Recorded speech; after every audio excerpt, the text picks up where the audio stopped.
History was made as the Democratic National Convention wrapped up in Philadelphia. Hillary Clinton received a roaring welcome as she took the stage. She is the first woman to accept a major party's nomination for president. Scott Reid is CTV's political analyst. He is with me in studio after a very late night.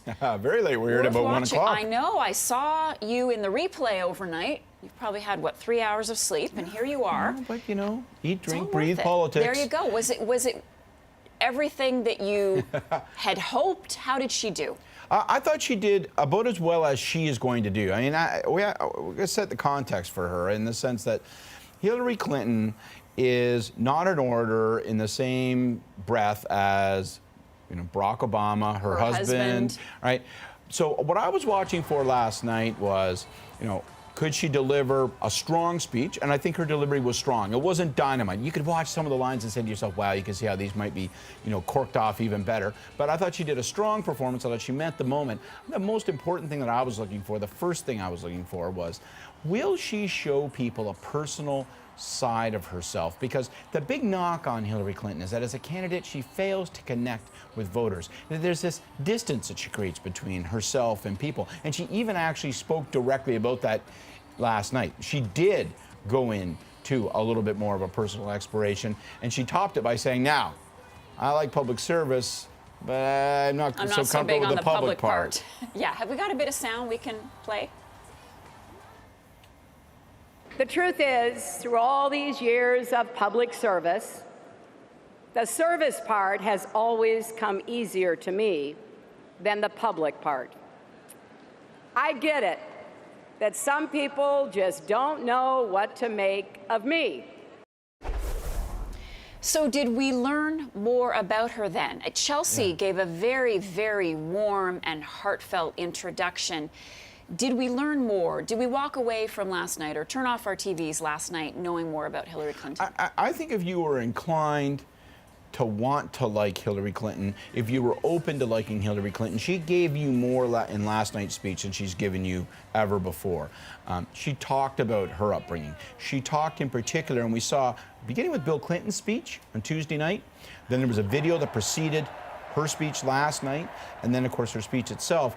All three of those beats hit on the story of her mother, because Hillary Rodham Clinton's mother was basically thrown onto the streets as a child, and she grew up about as hardscrabble as you could.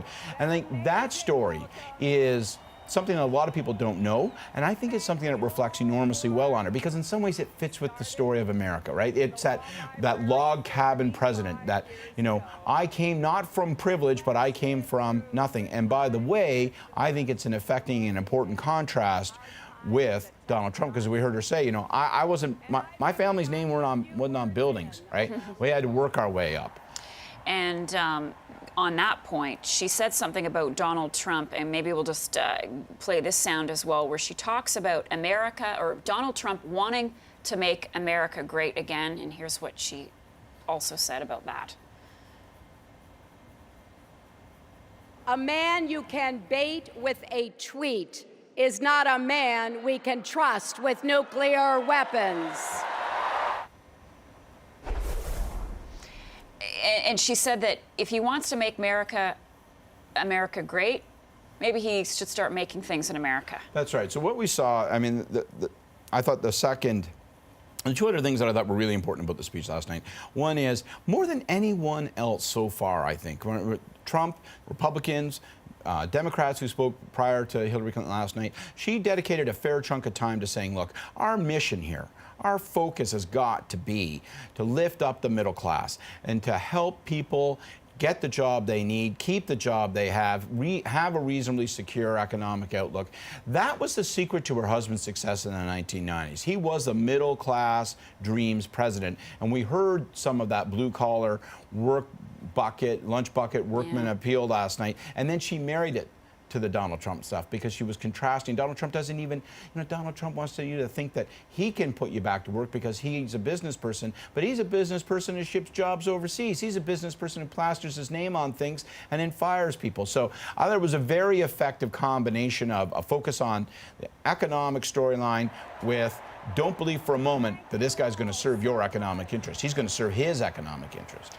And so just really quick, does it all go down from here? They're both going to see a bump, a boost in their numbers following conventions, and then now they're off hitting the trail. Well, you know, I mean, we'll take about a week for the dust to settle. Yeah. Coming out of last week's convention, Trump clearly got a bit of a bump in a variety of swing states and nationally.